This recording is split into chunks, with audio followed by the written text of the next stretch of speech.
ও কি বেন সামনো ও সেখান দেখো আগে আছে এভাবে চলবে। পুরো গ্রামটা বেড়া নাকবি তো শর্ট পুলিয়ালা ফোন দিয়ালা বেড়াটা নেওয়া যাবি এলা দেখ আল্লাহ না দাম করি আর। আসসালামু আলাইকুম ভাই। ওয়ালাইকুম সালাম ওয়া রাহমাতুল্লাহি ওয়া আমি তোমার ভাই যা চাইছিলাম তাই নাকি? তা কি জন্য হঠাৎ আমার এই যে মেয়ের বিয়েটা পরশুদিন দেবো, তারা দাদা যা চাইছিলাম এই সিডিটা নেন। মেয়ের বিয়ে আবার কয় তারিখে অনুষ্ঠান করছে? এই পরশুদিনই। পরশুদিন? হ্যাঁ তো ভাই আচ্ছা ঠিক আছে, লাগবে না, আমি এখানে যাই দিছি তো, এটা ভালো হলো। ঠিক আছে, আচ্ছা ঠিক আছে।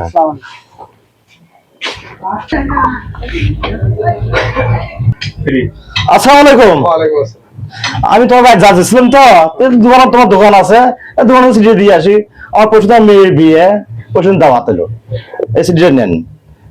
ভাই দাওয়াত আর কতই খাই বুঝছেন, 9 খান দাওয়াত পড়ছে, না খাইলেও কি নয়। ও আমার শাশা বেটির বিয়ে, বুঝছেন, একটু দয়া করে যান। আচ্ছা হোক ভাই, চেষ্টা করবো। আচ্ছা তাই ভাই আসি। আচ্ছা, আসসালামু আলাইকুম। ওয়ালাইকুম আসসালাম।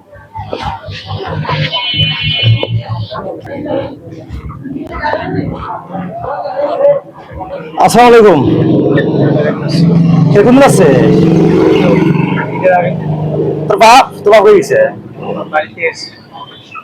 তোর বাবা হলে বলবে মোহন দাদা চিঠি দিয়ে গেছে, বুঝছিস, আমার মেয়ের বিয়ে বুঝছে, বলে দিস চিঠি খান নিস, বলে দিস ভালো করি। আচ্ছা তো থাক, ভালো থাকিস। হ্যাঁ, আর কতদিন আছিস? এই তো ঈদের আগের জিনিস। আচ্ছা ভালো ভালো আছিস তো, থাকিস, বলে দিস।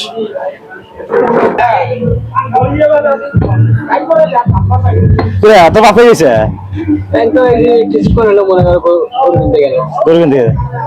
বাবু তো আলাপ হয়েছে, কম সহ আলাপ হয়েছে। বাবু বললো যে আমাদের আসছিল মাংসটা নেওয়া লাগবে, 2 মাস নেওয়া লাগবে, আর সিটিয়ে নেই তোর বাবু সিটিয়ে দিস, বুঝছিস। কিসের জন্য? আমার মেয়ের বিয়ে, মাংস নেওয়া লাগবে, আর তো বাবু সিটিয়ে দিলাম, আমার মাংস আবার নেবো বলে দিস, অবশ্যই বলে দিস। আচ্ছা ঠিক আছে, থাকে। আচ্ছা ওয়ালাইকুম আসসালামু আলাইকুম রবিকুল ভাই। ওয়ালাইকুম সালাম ওয়া রাহমাতুল্লাহি ওয়া বারাকাতুহু। কেমন আছেন? জি আলহামদুলিল্লাহ ভালো আছি। এটি বসে আছেন কেন, মন খারাপ করি?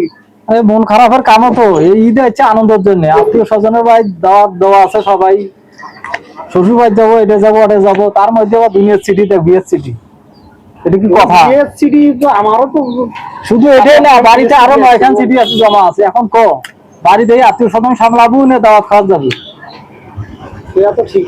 বিষয়টা বুঝলো মজার ভাই? তুই কয়টা কি ঠিক? আমি ঈদের এখন শ্বশুর বাড়িতে দাওয়াত খাওয়া যাবো না, আমার বিয়ে খাওয়া যাবো, বিষয়টা বোঝ, নাহলে 9 খান সিটি বাড়ির জমা। ভাই এই কথা কর, বাড়ির হিসেবে কাজ সিটিতে ছোট একটা ব্যবসা করি, সেই হিসেবে কাজ দেয়। হ্যাঁ, নিম্ন হলো 16 খান ভাই কাজ করছে। আপনারও একই অবস্থা? আমারও একই কথা, আমার মাথা খারাপ হয়ে গেছে। আমার রবিবারে কিস্তি, আমি কি করবো? চাওয়াতে খাবো না, আমি কিস্তি দেবো। এটাই তো সমস্যা। মাংস কিনছি, 1 কেজি মাংসের দাম 700 টাকা, 3 কেজি মাংস কিনছি, আর দাওয়াত খাজ ওখানে 1000 নিচে দেওয়া যাবে, আর এখন দাওয়াত। তার মধ্যে এই যে আসি আমার কোন এসে মন খারাপ। মন খারাপের কারণটা তো বুঝছেন, কি জন্য মন খারাপ? এখন ধরি আছি বাইতে আছে কয়েকদিন।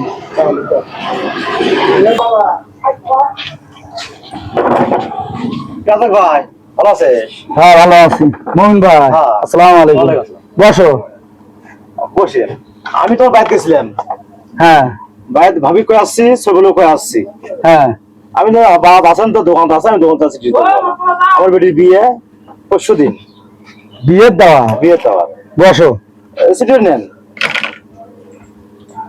বসেন। এখন ঘটনা হলো কি, বিয়ের দাওয়াত। হ্যাঁ, মন খারাপ করেন না। এখন আমার আব্বা মা কয়জন? 2 জন। ছেলে হলো 4 জন। 6 জন। আমরা 2টা মানুষ 8 জন। আর ভাইরা শুদ্ধ সর্বমোট আমরা 12 জন খানে আলা। 12 জন। যে কোথাও গেলে আমরা কাগজ ছাড়ি কেউ যাওয়ার পাইনি। হ্যাঁ, এখন কথা হলো কি, এই যে ঈদের দাওয়াত, এই যে সবাই এখন ঈদের দাওয়াত খাবে না বিয়ের দাওয়াত খাবে, তারপরে কিন্তু আমরা যে বিয়ের দাওয়াতটা খাওয়ার যাবো, এই 12টা লোক কিন্তু আমরা একখানে যা কিন্তু দাওয়াতটা খাই, পরে ফিরে আপনি মন খারাপ করবেন, পরে 12টা লোকের বিয়ের দাওয়াত খাওয়া গেল 500 টাকা দিয়ে। আমার ভাই শুনেন, দাওয়াত দরকার নেই, আমার সিরিয়াস দেন। ও যখন লোকের ফিকেট দেখায় না তখন বলে আমার সিটি ফেরত দেন, কিন্তু তোমাকে তো ঈদটাও বোঝা লাগবে, ঈদের পরে শ্বশুর ভাই সবাই দাওয়াত খাওয়া যাবে না পাই, এবার আমি এই বিয়ের দাওয়াতের কথা শুনে দাওয়াত দিছি তোরা যে বুঝছিস তো কথা খাওয়া নিচ্ছে সে দাওয়াতের কথা নয় তো। তাহলে আপনার সিটি আপনি ফেরত নিয়ে যান, ওই যেভাবে দাওয়াত দিয়ে রাখছেন এভাবে বিয়ের দাওয়াত দিয়ে রাখেন না, আমরা গোষ্ঠী সুদে ছাড়া কোনোই যাইনি। না তো থাকেন নিয়ে যাও দাওয়াতের সিটি, দুনিয়ার দেখবেন যে ঈদ এলে দুনিয়ার দাওয়াত আসি পারা যায়। বুঝছি শুনতে আসবো 12 জন 13 জন ওই পরে কত দাদা না না আমার খোলামেলা কথা, আপনি যান যান, দুনিয়ার দাওয়াত দিয়ে আসবে ঈদের দিন বেহা জামা দাওয়াত খাবার শ্বশুর বাড়ি চলবল গুলো যাবি, এই যে ঈদের পর থাকিয়ে যে কয়টা দাওয়াত আছে এই কয়টা দাওয়াত নয়, এই যে মঙ্গলবার বুধবার বৃহস্পতিবার শুক্রবার শনিবার রবিবার সোমবার এইভাবে চলছে, তাহলে আমার শ্বশুর বাড়ি দাওয়াত দিলে খান নয় তো মুমির কারেক্ট কথা কইছেন, এতে এখন কোথায় দাওয়াত দেয় না না দেয় না বা চিঠি ঘুরি নিয়ে গেল যা যায় তাতে মরবেন কি।